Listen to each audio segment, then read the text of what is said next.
Okay. Welcome. My name's Kurt Robinson. And my name's Aaron Battle. Welcome. Welcome. La abuelita. Welcome to El Abuelita. She's here. La Madre Ayahuasca está aquí con nosotros. Yep. That's Flando mi vida. Yeah.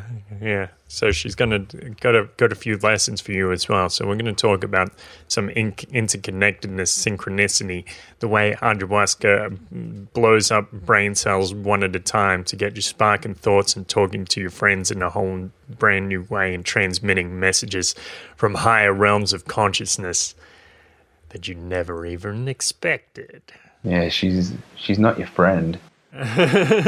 She's the old lady. She's the friend. Bathroom at high school. You're already year 7 and you're about to get your head flushed. Yeah, okay. There's probably some deeper truth to that statement that I'm yet to understand. Hopefully over the next few weeks that'll start to click in my head so I can understand exactly how deep what you were saying about flushing my head really is. That's the thing. It's all homework. Sometimes you need to experience something uncomfortable just to clean your ears out, to hear what's really happening in the real world, because chances are you're not here. Yep. And she will bring you back. All right. So that's a thing. Ayahuasca does homework, and this is, I've told people this a couple of times, and they've said to me, I have no idea what that means. But ayahuasca does give you homework. It tells you to do things, or things start clicking with you, and you have to ask certain people certain things, and you're not entirely sure why, but it's actually very important. So Aaron tells us a few of his experiences with that. Yeah. See, normally you would just copy the homework off the board and leave the classroom. I did that, but there's no board, so I never had homework. Apparently I did. And then, Mother Ayahuasca has a way of getting in your head and reminding you through dreams and synchronicities, which is incredible. Nothing short. Yeah. So things keep clicking, and we keep having new insights. And let's get into it. But just a few little words about things that you can do to help us out. Like maybe go on Twitter and follow me. My handle is @TroubleBumble. And you can follow me @BattleAZ. And head on to Facebook. You can find us there. If you search for the Paradise Paradox, it'll probably come up. If it doesn't, you need to beat your head over your keyboard several times, causing yourself significant trauma until you snap yourself into the alternate dimension where the Paradise Paradox is on Facebook. And then you can find us, press like, hover over the like button and press notifications.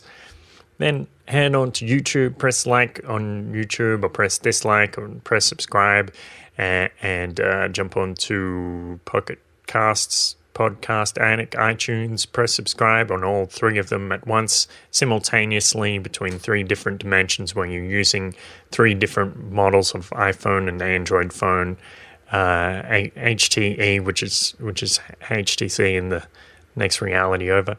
Jump on to theparadiseparadox.com, and you can have a look through our old episodes there. There's a lot of good stuff.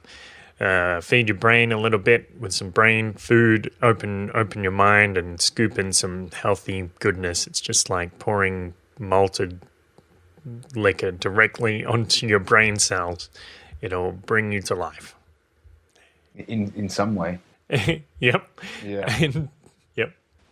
It'll animate you, is what I mean. It's probably more like some kind of battery acid you poured into your facial orifices, because I don't know, maybe we talk about ideas that that are new, and damaging to those fresh minds.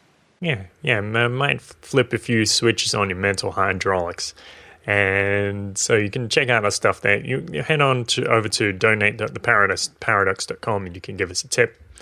Let us know what you think in a monetary sense. Let us know that you love us, because money is a representation of your love At least it's one of them. I mean, you can give us several. You can comment and tell us how much you love us. That's worth something too.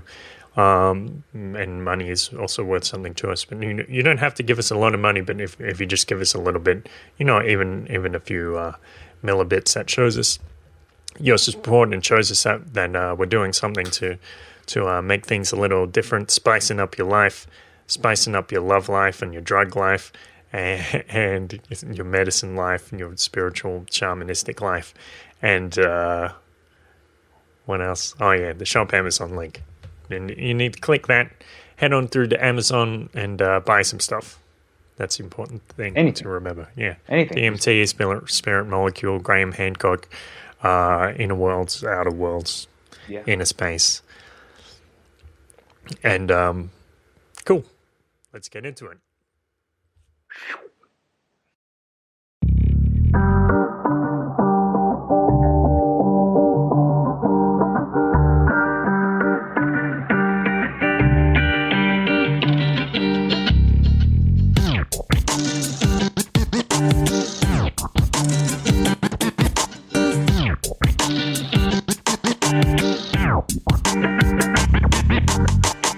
Welcome to the Paradise Paradox. My name's Aaron Battle. Oh. That's right, we're not doing intro, are we? Yeah, we start in the middle. Okay, go. Okay, I don't know. Let's see. Let's open my notes. Ayahuasca. Yeah. So the diaries continue. The notes The saga continues. The homework continues. The bloody homework. Yeah, so tell us what you know about homework. Okay, this concept of ayahuasca homework is, a little bit elusive because I didn't know that we were going to have homework. Until we got there. Yeah. And then it's like, we talked to a few people that have been a handful of times, a couple times before, and they started telling us that, you'll enjoy it. Don't fight it. Just go with the flow, and then you'll come out of it, and then you will have homework. Yeah. And okay, of course, you're going to reassess a few things in your life, and there's going to be some work involved. I get that, but the thing is with this homework is that you don't even know it's homework. Yeah. Or it's jelly like homework. It's not. There's no one to say here's your homework. It's just you will know that you have homework. Well, for you, it was like that. I mean, for me, it was very specific. It was like Mother Ayahuasca was telling me, okay, so this is what you have to say to this person, and this is what you have to say to this person, so remember to do that. And I was like, for some of them, I was like, really? I have to do that? I'm not sure I want to do that. I'm not sure if I had the courage to do that. Yeah. Okay. Well, let's talk about how that message got to you. Because, Okay. I mean, I had an internal monologue of myself talking to myself for most of it. But you were shown these scenarios? Yeah, I mean, it was very clear. It was very, very, very direct. Like you're going to do this. This is what you're going to do. Cool. Because when I left, I'm driving home. That was a fun night out. I mean, not quite. It's very intense. It's very heavy. I was very tired. But also fun. I mean, I enjoyed it, but I didn't have a list of people to talk to or actual tasks that I needed to do. Okay. At that point. Yeah. But later, half week later, I'm getting reminders of things that I saw, but I just didn't remember the next morning. It was like in this dream. It was like, it was like part of the process of being shown situations. But some things were just like a seed or a seed of the idea put in my mind for later. Yep. And literally, on the dot, 4 days later, it was like, bam, this is what you have to do. And I mean, for example, I was talking to myself, and my own voice asked me, have you ever asked your dad his most frightening moment working at BHP in Newcastle there back in the day. Tell us what BHP is. So BHP was the steelworks of Newcastle. Yeah, it's a national, publicly listed Australian company. What's it stand for? I can't remember. I should have looked that up. Anyway, this company was in Australia. It was, in Newcastle in particular, where we grew up. Yeah, the Steel City, they call it, because for that reason, because they refine iron ore there, and then they export it. And Newcastle is a coastal city. There's a port there where they export coal and steel mainly, and iron ore as well, I suppose. But I never really, I knew the job title. My dad did, but I don't really know what his day-to-day life was. And I think that's what the medicine was trying to get me to connect to. And I was like, with that, and if you think about it like that, on that shallow level, it's easier to brush away and just go, okay, well, yeah, I'll get around to it. But then yesterday and today, it's getting heavier, and I wake up and I'm like, I think I know why I need to ask that particular question. Right. Because, my dad used to refer to BHP as bloody horrible place. He worked there since he was an apprentice when he was, in his mid-teens, and he worked there for nearly 30 years. So, he knew his job, his role, he had the stories that came out of that place. I don't know. And that was a huge part of my dad's life. And it just occurred to me that he probably would have been in situations where, he might have seen a workmate or a colleague come so close to an accident or even die while they're working. And I'm wondering how many times did he drive home thinking, I'm so lucky to make it home today. Or today, oh shit, today was a bit risky. That could have been the end of me. That the kind of idea. And, and it gives me kind of butterflies uncomfortably in my stomach thinking about having to face that kind of, can I imagine not being here right now and not being able to go home? Although I don't think these stories are going to help me. Wait, what do you mean not being able to go home? Well, I'm saying I remember my dad telling me that he's hanging upside down, 20 floors up, welding, crane parts and things, and having to work back and do a double shift to make sure that the crane didn't break down overnight, just keep production going. And this is, looking back, it feels like it's very, it's primitive times with these, big monster machines. Yeah, this was, you said he worked there from around, say, 69 to 99. Yeah, well, it closed 99, and he was there for for 30 years. Okay. Because it's you might picture, if we go back in time, I've seen a few pictures of people working on the Sydney Harbour Bridge, and with their left hand, they're sustaining their entire body weight, and on the right hand, they're hammering in rivets. That's something maybe maybe around 1900 you could imagine that kind of workplace practice, the kind of post-industrial age, just after the industrial revolution is finished, or decades after the industrial revolutions is finished, and still those kind of dodgy coal mine age, send 5-year-olds into the coal mine, send 5-year-olds up the chimney, or whatever kind of dodgy business practices that people had to endure because that's the way you had to get the work done, and that's the way you needed to feed your family. But we don't really imagine that our parents' generation actually lived through that. And I guess that happened, I guess the world has changed so much in those, say, 50 years, we don't even realize. I'm sure that probably still goes on now. Well, I'm sure in a lot of countries it does. I bet it does here in Mexico, yeah. But it just seems so crazy that, I can't reach that bolt over there. So how about I put a board out? I'm heavier than you, so I'll stand on this side. Yep. And you're just hanging over the edge there, tightening up this nut. Yep. So yeah, I need to ask him. That's the homework, which I haven't completed yet because of time differences, and this came to me like yesterday, so it's like live. I find out, what were his scariest moments, and I don't think this homework's for me. Like I think ayahuasca wants my dad to reflect. Like this ayahuasca stuff, like it doesn't exactly work in direct lines, and it doesn't follow the rules of time. Like it kind of just it has priorities, and it's like, well, you know what, Aaron, maybe you don't need as much help, but you should help your dad.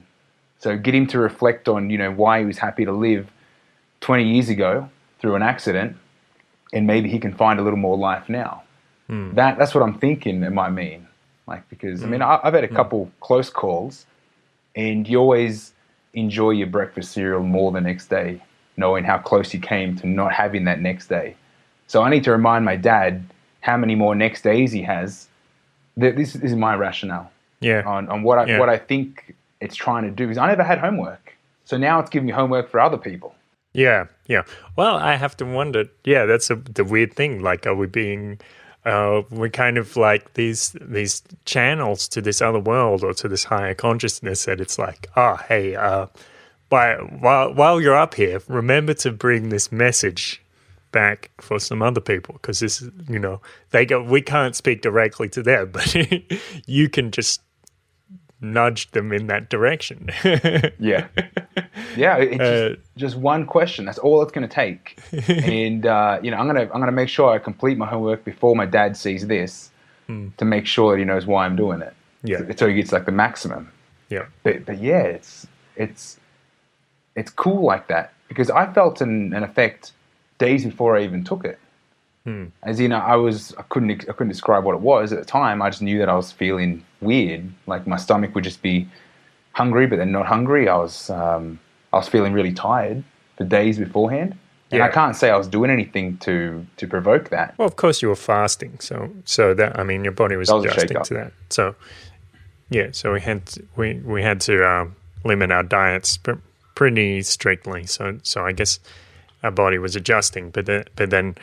I mean, the day of the ceremony and the day before, I started to feel sick. I was at stages nauseous and at stages feverish. I literally had a fever, and I felt like the kind of to some degree, I felt like maybe I could close my eyes and start getting closed eye visuals, as that happens sometimes when people have a fever. You start getting these. What do you call them? You just get a little delirious. That's what they call. They don't normally call it hallucinations, but that's what they are. They call it being delirious. Yeah, it's like something, the same thing, but one's not induced.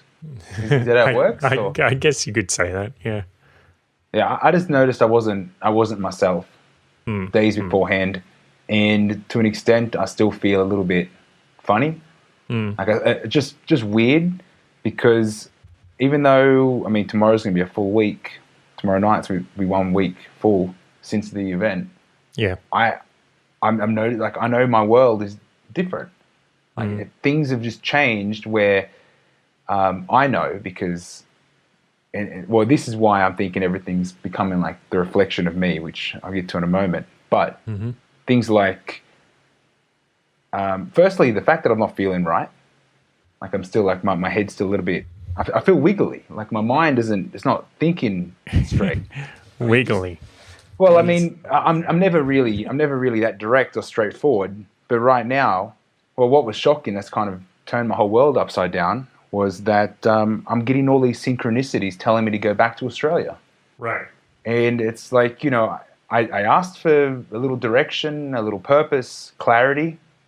Like, if I'm going to the other side, just give me, like, what should I be doing with my life? And the message was, I can pretty much do whatever I want, just make sure that I choose it.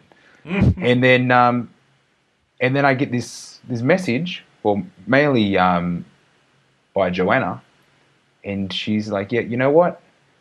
That's it. I'm making the call. We're going to Australia. And it's like, that's what I was waiting for. I was waiting for like the outside, something outside me to give me one thing, like to give me one point that I can go, okay, so this is what we're doing. Now I can start working out how the rest is going to come together. Yeah, but you see why that's so problematic, right? It's a kind of way of living your life. Oh, it's horrible. I guess sometimes that's the way life goes. Like something will happen, and it's a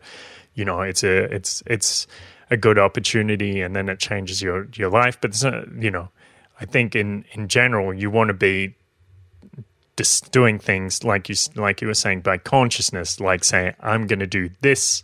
This is what I'm going to do, and maybe it doesn't work out, but you want to you want to make the decision first. Yeah.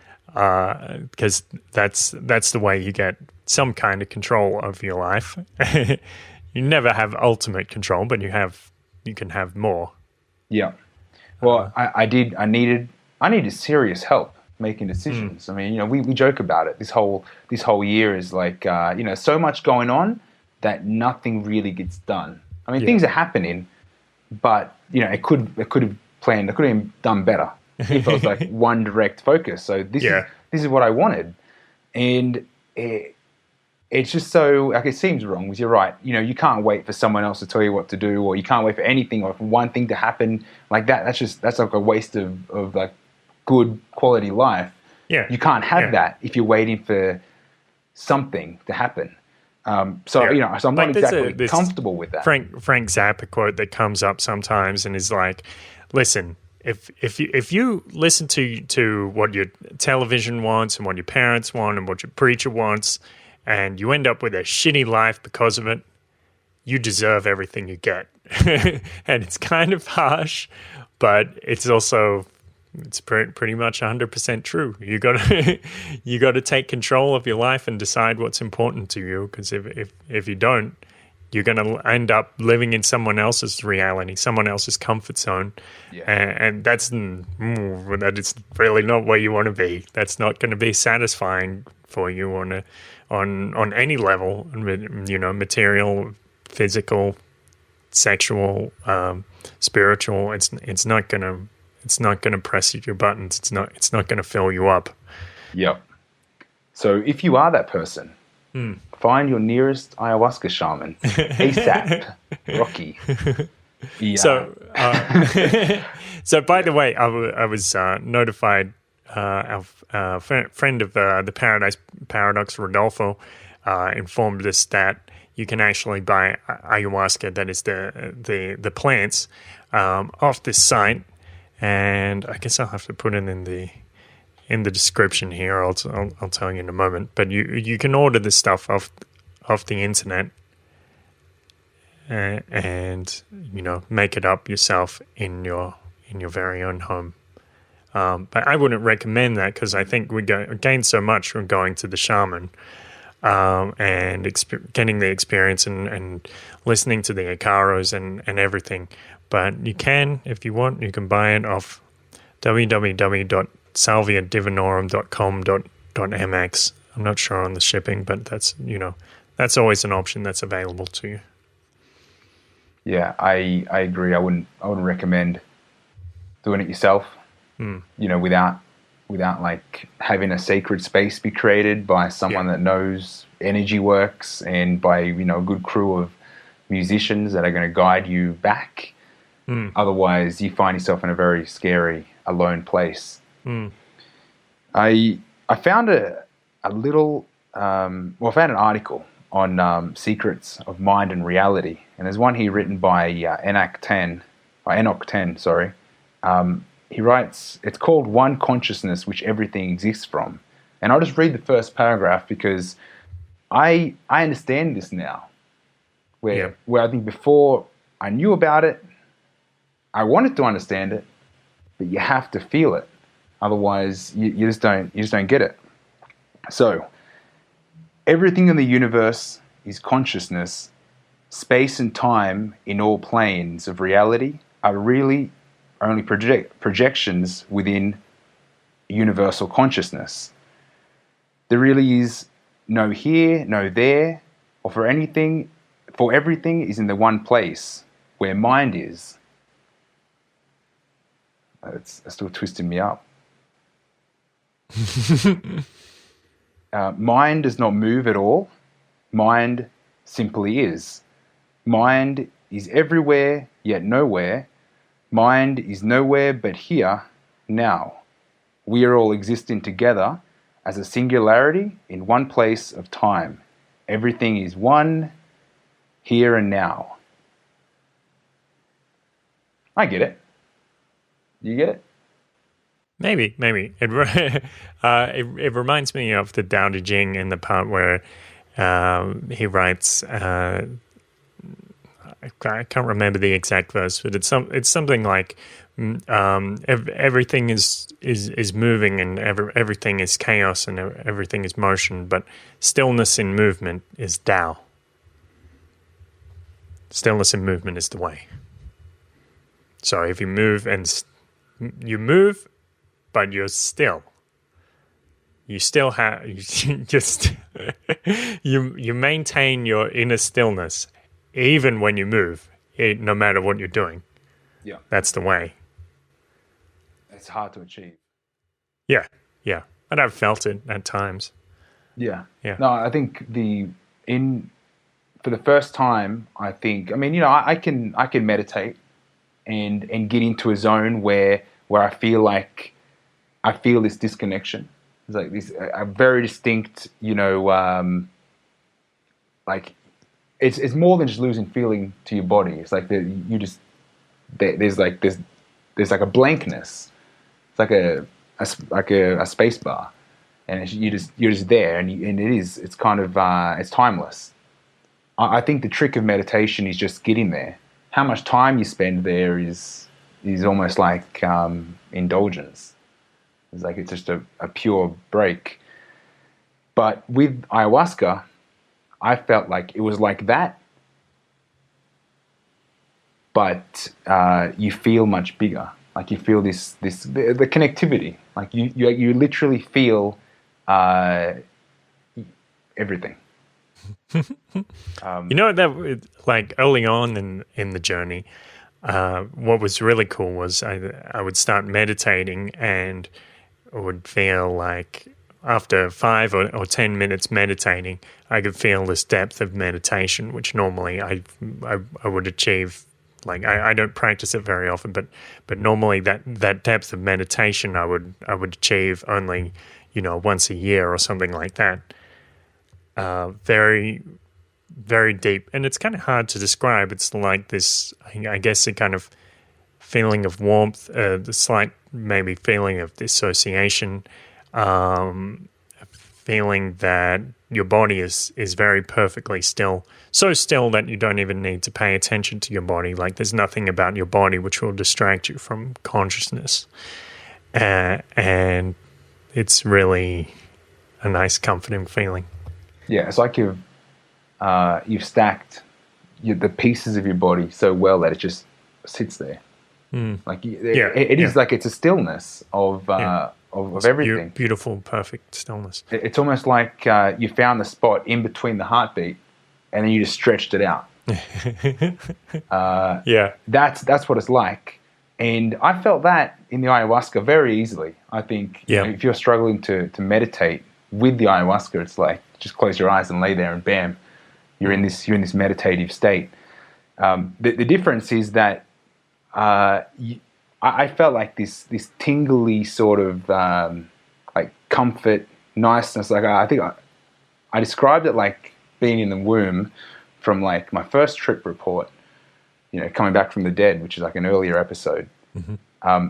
It was exactly like that, except you realize that you're not all this, like you are everything, but you're not like the chair and there's the room and the furniture, because that stuff doesn't even exist. Mm-hmm. That's just a manifestation in your awake reality. But when you're in that state, none of that stuff is not required.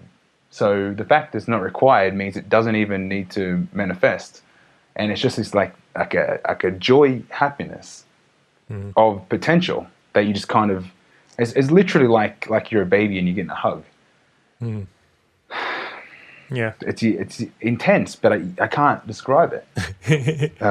You just can't. But what I did describe was like I'm laying there and I'm curled up, and I feel like I'm ice, like I'm solid, like I'm completely still, and I'm melting at the same time. And the melting is like how slow time was going, and just seeing the moonlight coming through. It's like I could lay here for another 10 years in complete happiness. Like that was the experience. And then I come out and it's like I'm back here again, but there's many little things that are different. And like, do you remember you said you don't remember the guy talking about the clicks, like the weeks after, like the homework, and then you work on the clicks. I was like, I didn't have any homework, so I don't know what clicks. I'm not sure was it Miguel that said that, or was it Dave? I think it was Dave. Okay. I vaguely remember him saying that. But well, yeah. I mean, what he was referring to is that the ayahuasca does its own. He described it like a Rubik's cube, and like you click in pieces of your life together. And he said it's interesting, it's funny, it's weird how the ayahuasca works in your circles of friends. You see changes in people around you, and I'm thinking, well, this is going back to the reflection stuff. If everyone's just a reflection of me, then if I change, they change. Yeah. And I'm seeing this. What about with your mother-in-law? That's good, man. You got me on live. Here we go. Okay. No, I'll tell you. We can ignore that question. No, I got a few minutes to wrap this in. Okay. I have a complete peace with everyone that's been put into that mother-in-law basket. Like there's a couple other people I had dramas with, and like there was a mechanic that ripped me. Like I mean, it was like $50, but you know, $50 in Mexico is like in Mexico, yeah. That's a small fortune. Yeah, and it's like, okay, all right, he did good. He made himself $50. You know, I feel silly because he stooged me. Like he got me good. Yeah. And it was like, you know, that me extending the trust, fair call. You know, I was a little green and he got me. And then, but I could see myself walking down the street all tough, like, you know, now I'm in his street. And I see him look at me and he's scared. Like, this was only a couple of days ago. Okay. So I smile at him and I wave to him like, when I started this, like everything's great. But in that very moment, this is outside the ayahuasca. In that moment, I said I should go up to him, give him a good hug, give him a kiss on the cheek, and then a slap on the back, and say something like, "All the best." Like I love you. You made me a better Mexican because I'm never going to get ripped off ever again. It won't happen. Yeah. Now I recognize who you are, the actions you take, the person that you are, and I thank you for it. So, I mean, that's something that happened the week after the ayahuasca. Like I see him as like a scared little dog. And, you know, I could have walked up to him and hugged him in front of his mates, would have made it weird. For him, for me, I'm just an alien, you know, like I'm just an Australian walking through Mexico undercover. It would have been cool, but he would have been like, what's going on? And maybe he might have felt a little remorse for what he did. Maybe his confusion might have done something, but I just said hello, good afternoon. That's it. Yeah. Press like on YouTube, press like on Facebook, subscribe on YouTube, iTunes, and Pocket Casts. Follow us on Twitter @BattleAZ, @TroubleBubble, and show your support at donate.theparadiseparadox.com. But the mother-in-law is an interesting topic because I think it's normal that there's some teething issues there. Okay. Mainly with like, you know, expectations and then changes in those expectations or whatever. But I did have there was relevant homework regarding my mother-in-law, and it was nothing. Right.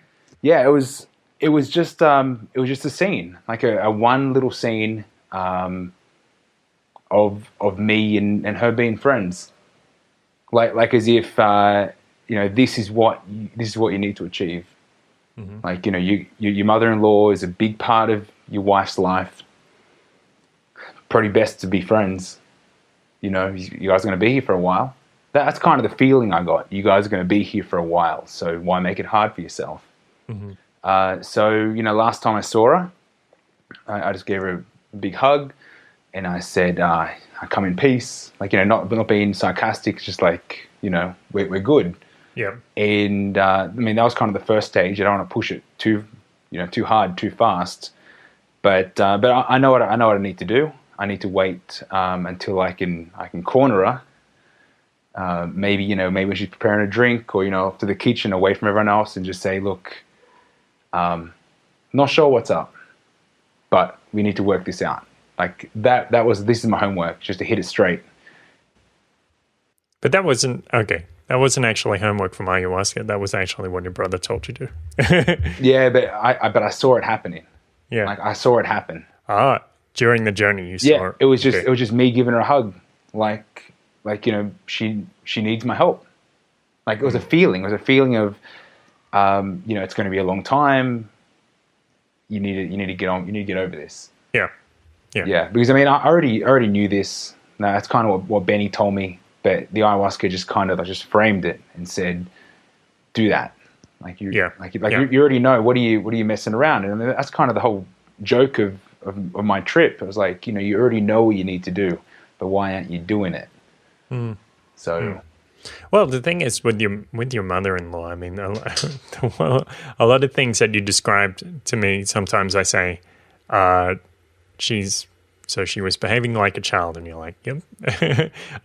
But you know, when children act out, I don't like that phrase, but everybody knows what I mean. When children act out, what it means is there's an unfulfilled need, and I guess it's the same thing with your mother-in-law. She's got some need that hasn't been addressed, like whether maybe, you know, she's jealous of you because you know, you've taken her daughter away or something like that, you know, and thinks that now she's going to be shut out, or, you know, she has that fear. So there's a whole bunch of things that it could be. So yeah, that's the thing. I just can't take it personally. Like, you know, I could have been anyone, and, you know, just because I don't understand it doesn't mean that I need to act out as well. Yeah, or to react. Yeah, that's a better word. React. Yeah, there's no more reactions, and if there is, you need to watch the replay. So was that you, or was that the old you? Was that the pre-ayahuasca you? Yeah, the past just spewing out. Yeah. Because the new guy with the new glowing uniform and everything, he only plays. They gave you a uniform, right? Yeah, you don't feel like you're glowing after the ayahuasca? Not quite, not yet. There's people giving us free chocolate, man. Oh, yeah. Well, we forgot to mention that. Yes, that was a funny thing that happened today. Because sometimes it's so hard to find good quality chocolate in Guadalajara, or just not even good quality. I mean, you can go to a chocolatier like an Arnaldi's or something and buy like these truffles for $2 a piece or whatever it is, fine chocolate. But to find just decent quality, like something like Cadbury's in Australia, I mean, you can get Hershey's, but it's not. Sometimes it's like, yeah. Or you can buy like what they call chocolate flavored covering, like raisins with chocolate flavored covering, and that just tastes like dirt. Yeah, it's like old cooking chocolate. Yeah, poured into your sultanas. It's not. Yeah, it's not what you want. Yeah. No, you want the big family milk chocolate take home and just demolish bar. Like, I haven't seen that all year. Yeah, until today. Yeah, it's something more like that. So the other day I was just riding my bicycle and came across a couple of chocolate stores down on Juan Alvarez near Avenida Americas, and this place called La Americana, real nice, and they got Swiss chocolate and German chocolate and you know, things that I haven't seen for more than a year, and you know, my feasting my eyes there on the Lindt chocolate and whatever it is. I'm not even a huge fan of Lindt, but to see it there was just like an oasis, you know. They got all the flavors. Yeah, they do. They have chili and intense orange and sea salt and a lot of stuff. Yeah, and yeah. So we went in there and we were Aaron started chatting to them like you always do. Networking. It's nice. I wanted to find out how their marketing was. Yeah. Like that, I thought I was working to, and they're like, "Oh yeah, Facebook, yeah, website," and okay, we'll see what they've been up to. But yeah, and then so we're chatting to them, and you were asking them about Cadbury's and everything, and then they were like, "Oh, you should try this German one. This is really good," and they gave me a Swiss one, and I was like, "Oh, okay, well I'll try it," and they're like, "Yeah, just have it." Yeah, we were at the counter. I'm collecting my coins. Like there was like 18 pesos or 16 pesos or something. Like like a whole $1.50 Australian dollar. You know, maybe like a $1.10 US. Yeah. And they're like, "No, let's take it." Like it's not that fact that was the money involved. It's just straight away. It's like, "I want you to try it. It's a gift." And make sure you come back, and of course we will, because it's like the only place that sells this stuff. But they were like, we want to encourage people to find out about this chocolate, because Mexicans just don't have a taste for it at the moment, and the ultimate goal is to have people all over Guadalajara selling it. So it's really cool. If you're in Guadalajara and you need some chocolate, go down Juan Alvarez and Manuel M. Diegues. It's called La Americana, and fulfill all your chocolate needs. So, and they're great people. So, so definitely go down there. And I noticed that, like, I posted this on a bunch of expat pages on Facebook, and people are like, "God bless you, Kurt. Thanks so much." So everybody else is obviously having this experience of a chocolate drought. Yeah, because I mean, I've been looking for the Cadbury, Old Gold, rum and raisin. Yeah. I've been calling friends, telling them to come visit me and bring me some. They forget. Yeah. But I found this new German rum and raisin. So yeah. I'm looking forward. Unfortunately, it's not dark chocolate though, but still, intervention there. We'll see what it's got. Yeah. Yeah.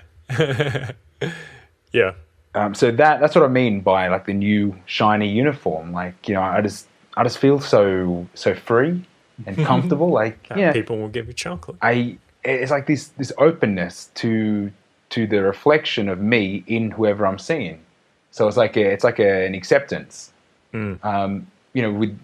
It's like removing all judgmental, unconscious, like just rubbish. Mm-hmm. Like, I said, these guys, the two guys working the store, the owners, I said, they must be brothers. And the first thing he said to me was like, what, because they're both bald? And I said, no, they had the same face. I didn't even notice they were bald. Like, I know, like I saw they were bald, but that wasn't what I was thinking. But one is like 5'4" and built like a tank, and the other one is like 6 foot and skinny. Yeah, I swear they're brothers. Okay, they could well be. Yeah, I don't know.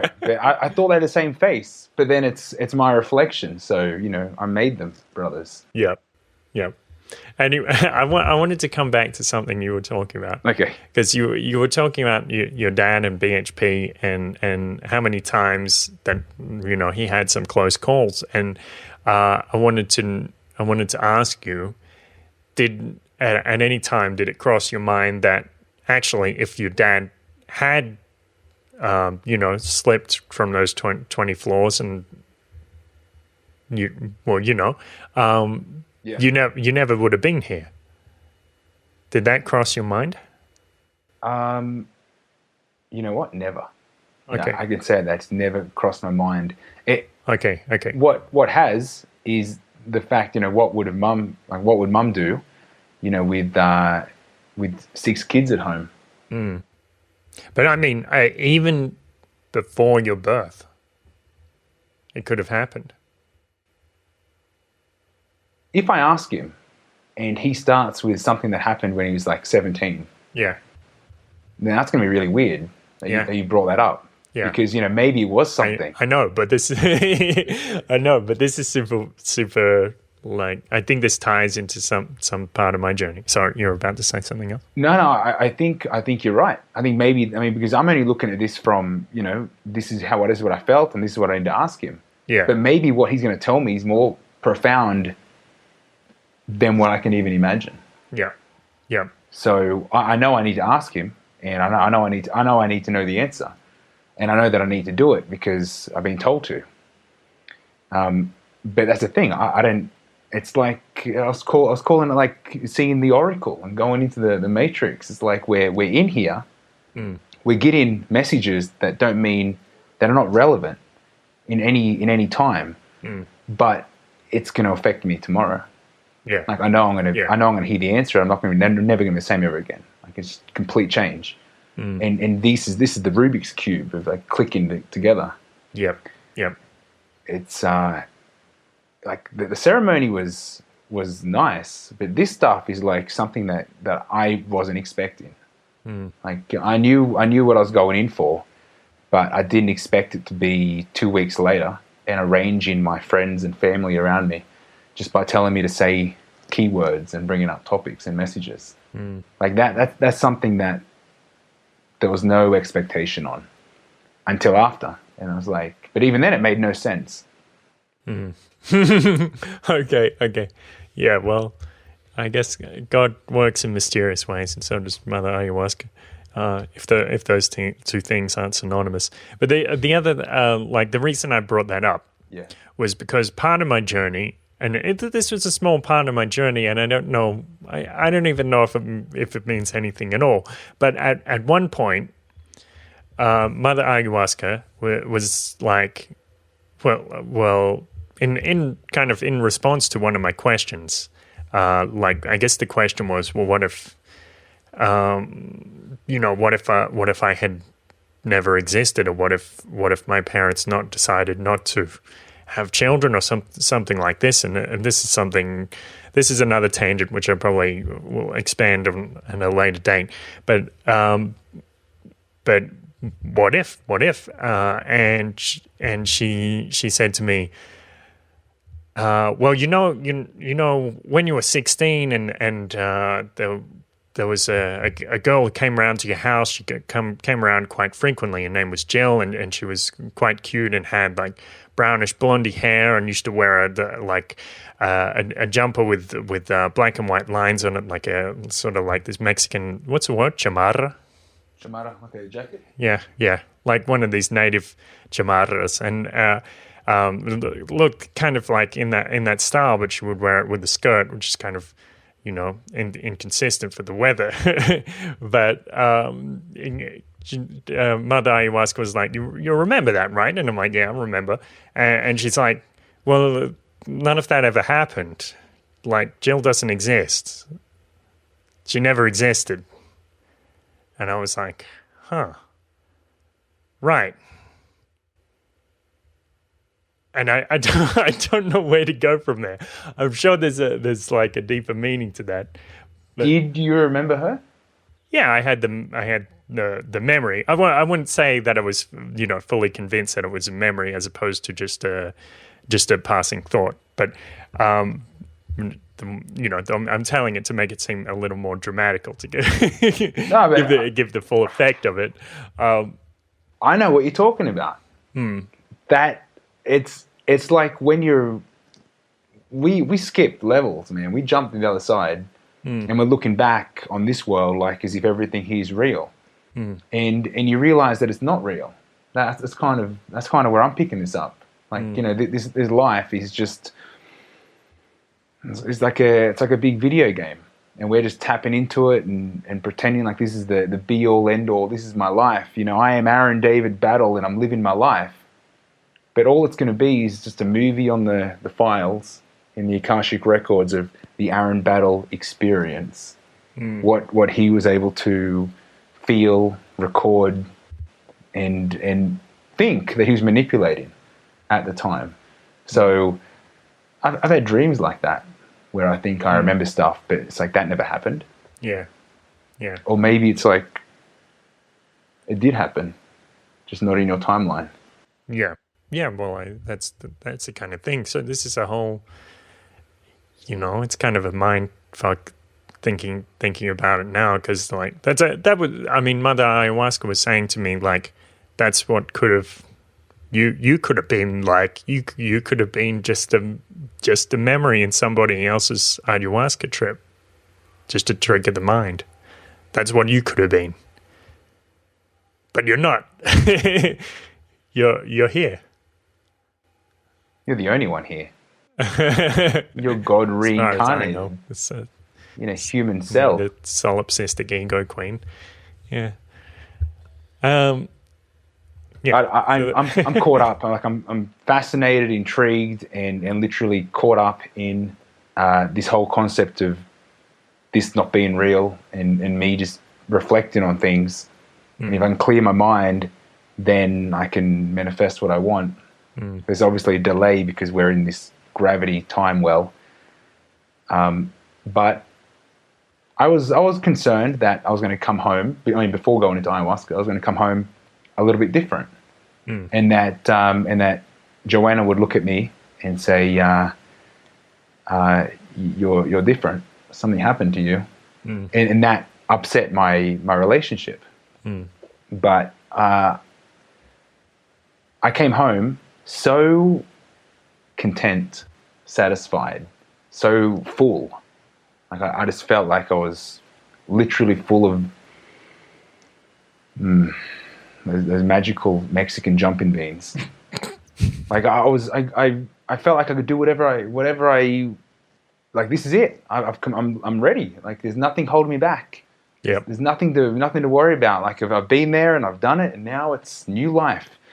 And Joanna was just so happy to see me. Like she was just really. I think she felt as happy, if not happier, than what I felt. And it was just really cool to be both of us at that level of happiness. And it's like, party whatever you want for the rest of time. It's like, what do you want? Let's do it. But she started it because Joanna said, it's time we go to Australia. So it's like my Mexican adventure is round one, because this is my home, has wrapped up.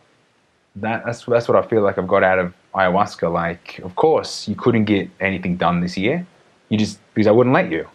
And you had to feel what it feels like to be useless. Like that nothing matters. Like, like you're the drip in the ocean. Like nothing, like it's not even, it's not important. Like, you go away, the world continues. Take a year off. Totally cool. And the funny thing is, my brother Benny also took a year off. It's like both of us did absolutely nothing. Well, I mean, it's not true. I've produced a wonderful podcast with my friend Kurt. I mean, but there were so many decisions that I know Kurt said, Aaron, you probably should have been making your mind up about that. Yeah. But the ability to make the call wasn't there. And I had to make peace with that.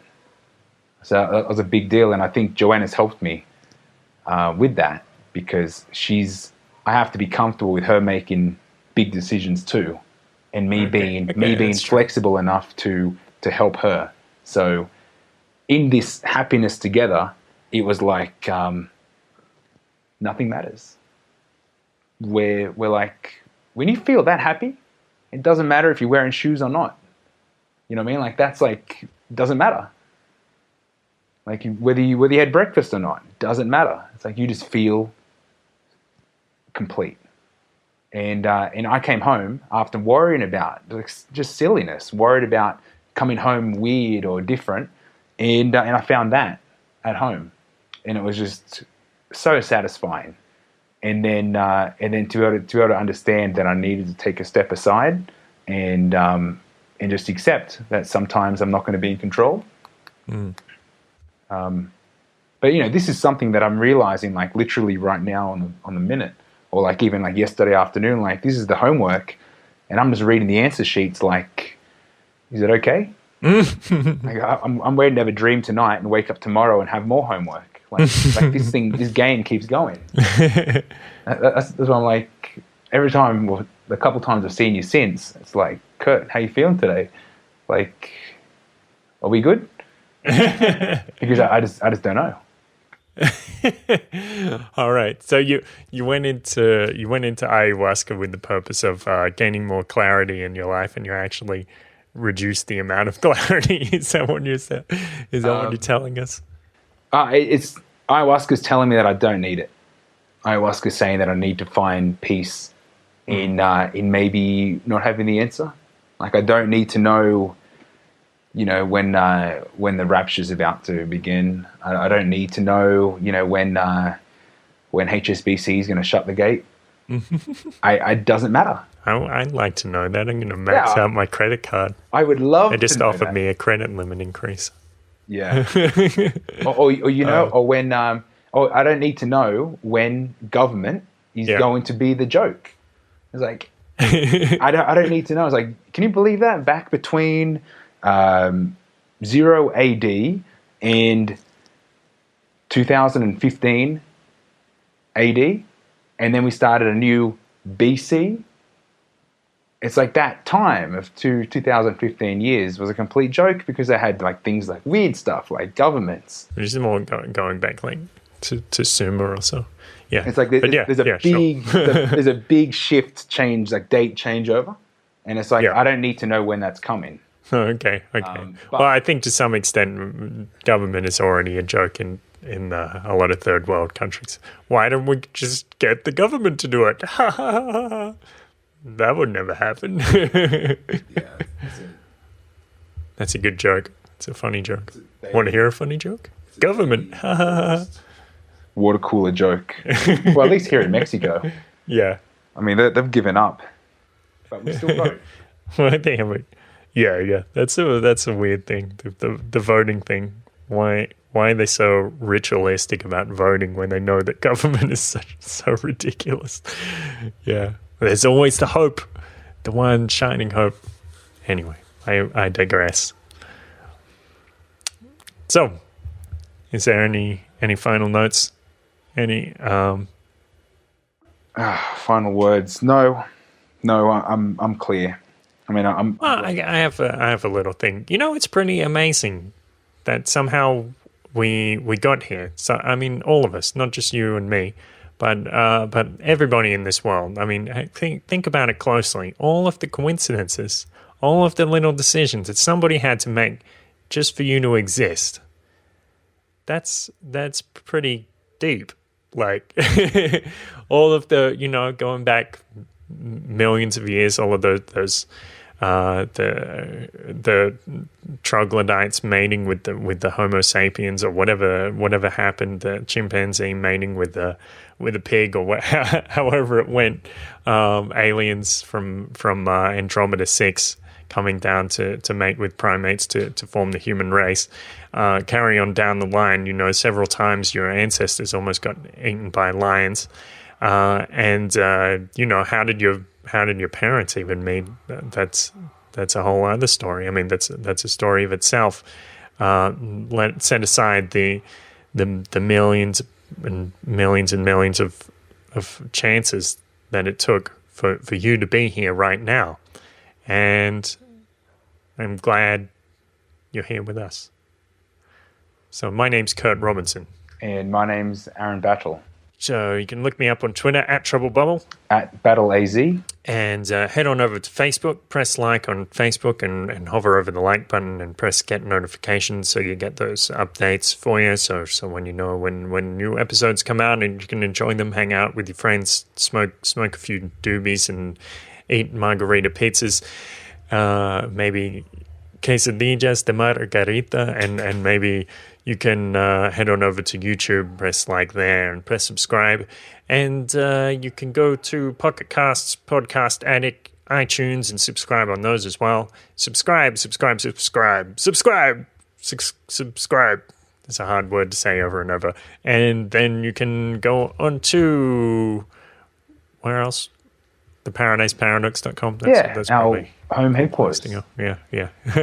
Pretty start there. Yep. And so donate.theparadiseparadox.com is where you can give us a tip. You can give us some advice too, as well as a tip, or a tip that counts if it's advice. If you want to comment in the comments there, and suggested donation for a tip is $1 per episode that you like. So if you like them all, this is hopefully episode 69. So that's definitely a lucky number. And what else? You can see at the top there's a shop Amazon link. Any ideas what people might like to buy on Amazon? A Rubik's Cube.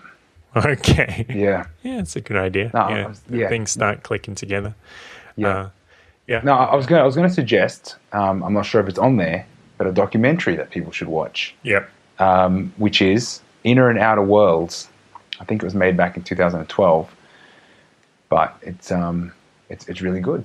Like, it's really well made, and it gives you insight into this whole consciousness game and how everything's energies, frequencies, and vibrations.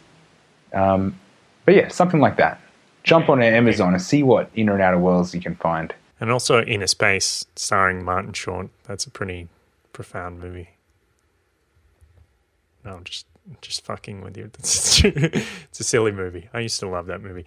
All right, so I got to check it out. all right, it's a good one. Inner space. Inner space. Oh, inner space. Okay. It's like people can travel to outer space, but how do you travel to inner space?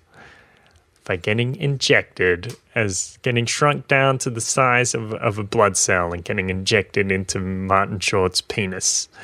The one place man would never think he would have to go. All right, so I think that's all our little messages from our sponsors there. So have a good one. Be safe. Take care of yourself. Love yourself. Eat well. But eat some chocolate once in a while. Maybe some Swiss chocolate, because it feels good. Makes your heart warm. Feels great. Yeah. And keep shifting. Peace. Alright, Paradoxians, head on over to www.theparadiseparadox.com/69. Lemon chicken, theparadiseparadox.com/69. 69. Go ahead, do it, enjoy it. Giggle at yourself for the ridiculous number. And see you next time.